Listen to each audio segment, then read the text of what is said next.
What's up guys, how's it going? Welcome back to another episode of Thrashed Chassis Garage. Today's actually going to be Michael's vlog like we were telling you yesterday. He's going to be diving into getting that hydro done, but he's got about another hour or so till he shows up. I like to get here early. So I figured I'd start today's video off doing a little work on my car. We're going to be pulling the valve cover off, repainting it. We're going to spray it white just like Michael's are.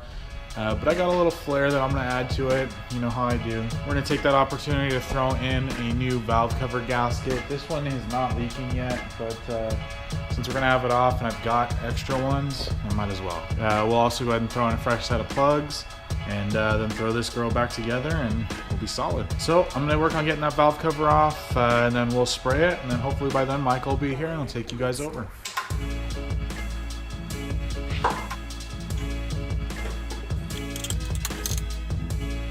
Alright, so as you can see, I got this all painted up.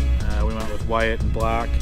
Try to match Michael, and then we hit it with some Rust-Oleum glitter effect.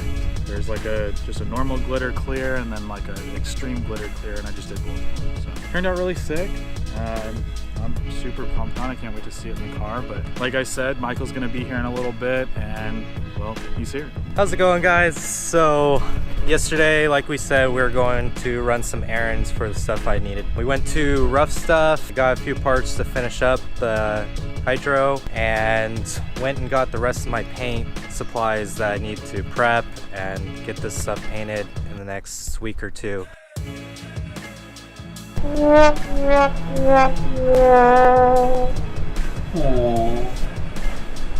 Alright, so we decided to make the templates that for the bracket that's gonna bolt to the handle, or weld to the handle. But the Heim that I got will bolt onto this. Aaron did this. He really likes and enjoys measuring this out, but not so much. Yeah, I don't like to do the actual work. I just like to design everything behind the scenes.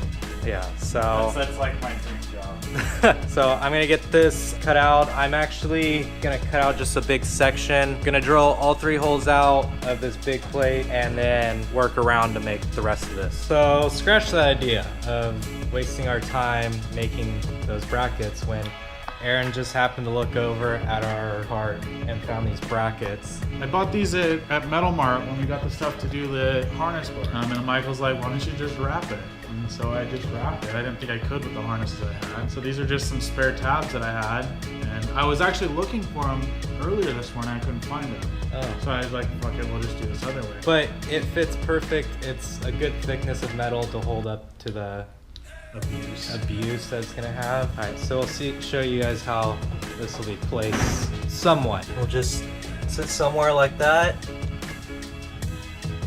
and we should be good.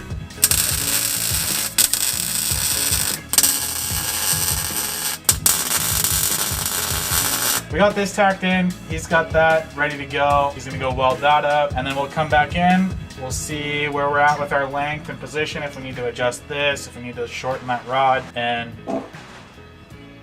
we got this template cut out, and it's a monumental moment because we're about to use the drill press for the very first time. On 1/4 inch. On 1/4 inch. Why are we using 1/4 inch for this? It's probably the only material we have that'll be good enough for this. We built this table when we lived at a house in Rancho Cordova as like a fab table. So it's super tall because we wanted it to be at like the right, like a nice like working level. But the drill press makes this a little awkward. Yep. All right, so as you can see, the drill press worked great for the first time using it. Just need to get the rest of this cut out. Oh, I guess that works. Guess we'll just go put this in now. So some of you might be wondering or don't understand how I'm having this set up, so here you go. I know like that. Master sitting back there, rod that comes up, the handle. All right, so we got this all welded in. We just have to wait for it to cool down, but check it out.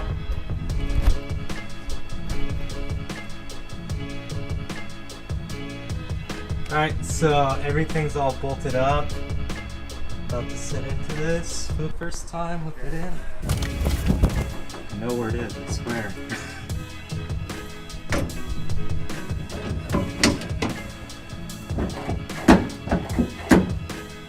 Good? Yeah. Shift. I'm gonna bash your fucking knuckles on that a few times. Probably.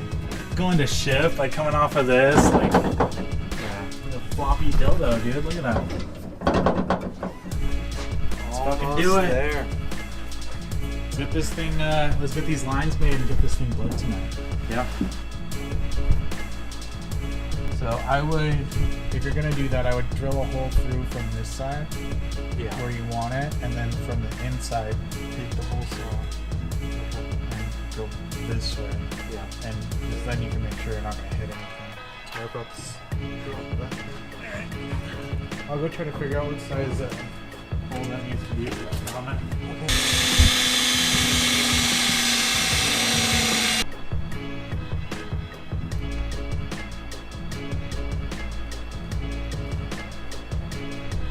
All right, so we had some fun just chilling, but we're getting ready to throw in the brake line. We've already built up a plan. Michael's getting a flare nut to put on one end of these that'll bolt into the stock rear T. And we're gonna route this pretty much just like the stock line, except for it'll tee out and come through that grommet there.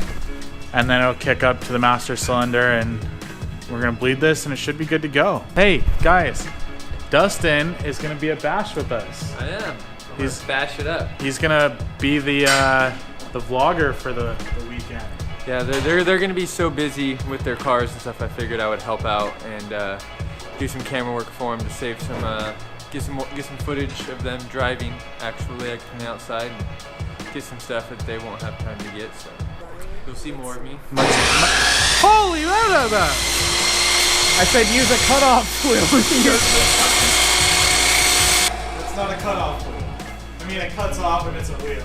So I guess technically it's a cutoff wheel, but I mean, otherwise he would have had to, you know, take this off and put a cutting wheel on, and well, ain't nobody got time for that. Right, so let's teach Michael how to flare a brake line. Did you set behind or? No. So the first shoulder or the second shoulder? The first shoulder.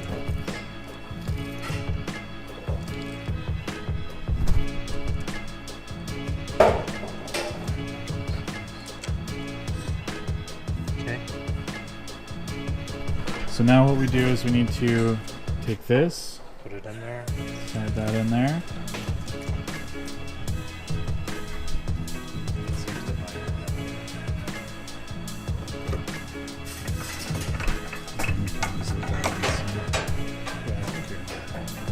All right, so we've got this all set up in here. Michael's gonna climb under the car and bend up those lines, get it all bolted up, then we'll come back up here and finish up top. And this is Dustin's specialty, tinkering. Whose man's is this? Whose man? My man. Whose man is that? Shitting in the garage. So, you guys remember over at the old shop, we had these over on Michael's side with the LEDs. Well, Dustin offered to replace some of the ballast in the shop, and we could run some of the LEDs. So we're gonna do this one and that one, or this one and that one. That would be nice if you run over your workbench. I mean, yeah. Yeah, let's do We'll do that one. Why not? It'd be cool. All right, so we're gonna do this one, and we're gonna do that one. So, as you can see how bright it is in here, Dustin finished up with the LEDs. Let me go here. You probably can't even see me because it's so bright. But I got my whole hydro done. It's no fluid is in it because we're gonna pull it all out so I can paint the inside and while we do the engine bay. I still have a few more things I need to weld up, which I'll get those done soon. I'm probably gonna be coming out during the week after work and getting that all done. Yeah, so with that being said, we're gonna set up Michael with a camera out here, and he's just gonna kind of film throughout the week, because like we said, he's gonna just be doing one weekend, at one day per weekend instead of coming out here both.